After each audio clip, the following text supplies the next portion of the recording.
대변만 보고 담낭염 여부를 알 수 있을까요? 배뇨 중 나타날 수 있는 담낭 문제의 3가지 징후. 담낭은 일상생활에서 그다지 눈에 띄지 않는 장기이며 대부분의 사람들은 담낭의 존재조차 생각하지 않습니다. 하지만 일단 문제가 발생하면 예상보다 훨씬 빠르게 악화될 수 있습니다. 증상은 둔한 통증부터 발열과 오한까지 다양하며 심한 담낭염은 치료하지 않고 방치할 경우 치명적일 수도 있습니다.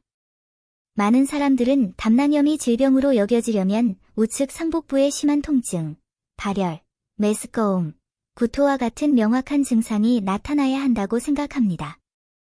하지만 실제로 초기 경고 신호는 이러한 부위가 아니라 변기에 숨겨져 있습니다. 담낭 기능에 이상이 생겼을 때 가장 먼저 나타나는 변화는 배설물의 색깔, 점도, 냄새의 변화인데 많은 사람들이 이를 간과합니다.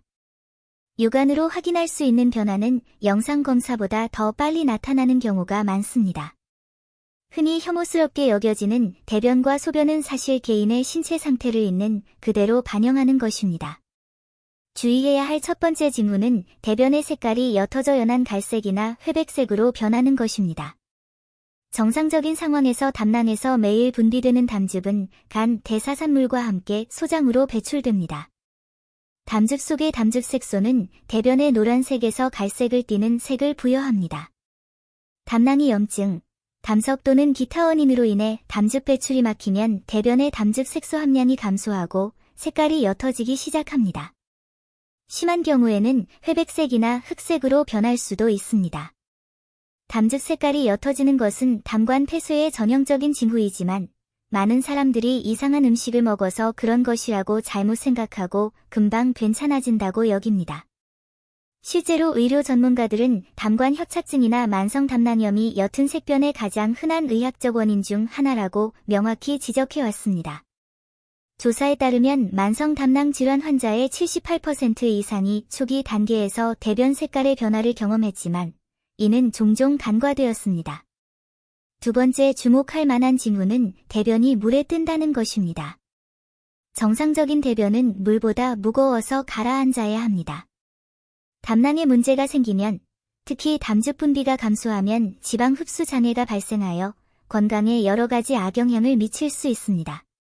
담즙은 지방을 유화시키는 역할을 하기 때문에 담즙이 없으면 우리가 섭취한 지방이 장에서 효과적으로 분해되지 못하고 대변으로 배출됩니다.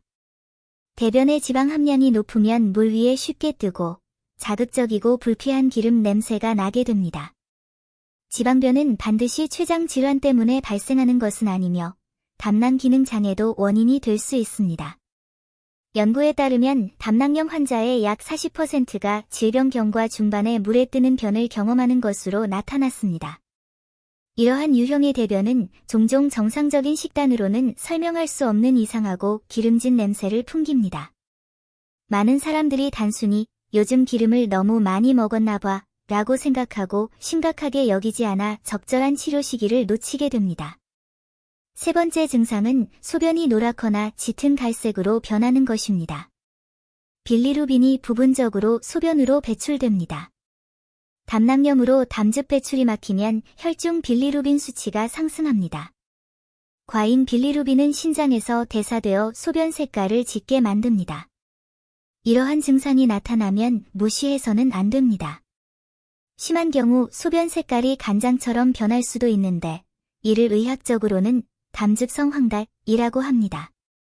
소변이 노랗게 변하는 이유가 물을 충분히 마시지 않아서라고 생각하는 사람들이 있지만 만약 담낭 문제로 인해 소변이 노랗게 변했다면 아무리 물을 많이 마셔도 희석되지 않습니다.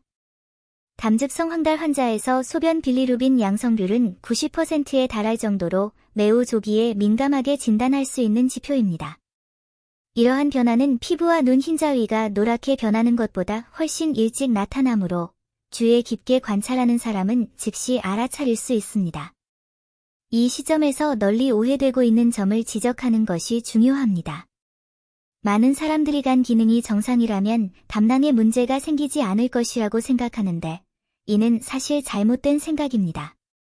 사실 간과 담낭은 밀접한 관련이 있지만 병변의 발생 순서와 증상은 완전히 다를 수 있습니다. 담낭은 담즙을 저장하는 기관입니다. 담낭에 염증이 생기거나 담석이 생겨 담즙 흐름이 원활하지 못하면 담관 내 압력이 증가하고 이는 결국 간 기능에 영향을 미칩니다. 이를 담즙성간 손상이라고 합니다. 다시 말해, 담낭에 문제가 생기면 간 기능이 즉시 저하되지는 않지만 배설량의 변화를 통해 초기 징후를 파악할 수 있습니다. 담낭염의 다른 증상들도 언급할 가치가 있습니다. 예를 들어, 오른쪽 윗배 통증, 특히 식후에 악화되는 통증이며 통증이 오른쪽 어깨와 등으로 퍼질 수 있습니다. 또는 메스꺼움, 구토, 식욕 부진 및 발열이 나타날 수 있습니다. 이러한 증상들은 전형적인 증상이지만 초기 단계의 많은 환자들은 이러한 증상을 전혀 경험하지 못하여 치료에 가장 적합한 시기를 놓치는 경우가 많습니다. 많은 사람들은 단순히 복부 불편감을 느끼지만 통증의 정확한 위치를 파악하지 못하거나 몇 달 동안 지속되는 둔하고 만성적인 복부 팽만감만을 경험합니다. 데이터가 모든 것을 말해줍니다. 아시아 지역 담낭염 환자 5만 명을 대상으로 한 대규모 역학 연구에 따르면 초기 단계에 명확하고 전형적인 증상을 보이는 환자는 30% 미만이었고 나머지 70% 이상은 신체 검사나 합병증 발생 후에야 진단받았습니다. 이는 또한 많은 사람들이 만성적이고 복잡한 담낭염 진단을 받는 이유를 설명해 줍니다.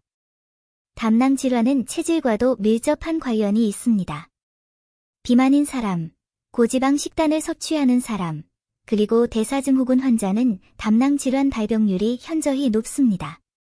미국 국립담도질환연구센터의 자료에 따르면 비만인의 담석 및 담낭염 발병률은 정상 체중인 사람보다 2.5배 높습니다. 지질 대사 장애는 담즙 내 콜레스테롤 농도를 높여 결정 침착을 유발하고 염증을 더욱 악화시킵니다. 이러한 일련의 과정은 대개 조용히 진행되지만 배설물의 변화는 조기에 경고 신호를 보낼 수 있습니다. 여기서 잘 언급되지 않는 한 가지 점을 짚고 넘어가야 합니다. 담낭 질환 초기 단계에서는 신체가 특정한 면역 스트레스 반응을 보이는데 이는 장내 미생물 불균형으로 나타납니다. 연구에 따르면 담즙량이 감소하면 소장 내 현기성 박테리아 수가 급증하여 비정상적인 장냄새와 대변에서 암모니아 냄새가 증가하는 것으로 나타났습니다. 냄새의 변화는 색깔의 변화보다 먼저 나타나지만 일반인이 쉽게 알아차리기는 어렵습니다. 즉, 대변 냄새의 변화를 통해 담낭 기능 장애의 징후를 더 일찍 감지할 수도 있습니다. 또 하나 중요한 점은 많은 사람들이 담석이 없으면 담낭염도 없을 거라고 믿는다는 것입니다. 사실, 여러분이 모르실 수도 있는 사실은 담낭염이 담석 없이도 발생할 수 있다는 것입니다. 담석 없는 담낭염은 특히 심각한 감염, 외상, 장기간 금식, 그리고 중증 질환을 앓는 환자에게 흔하며 사망률은 담석이 있는 담낭염보다 더 높습니다. 이 질환의 초기 증상은 매우 미미하여 진단은 주로 영상검사에 의존합니다. 하지만 배설물의 비정상적인 변화는 여전히 관찰됩니다.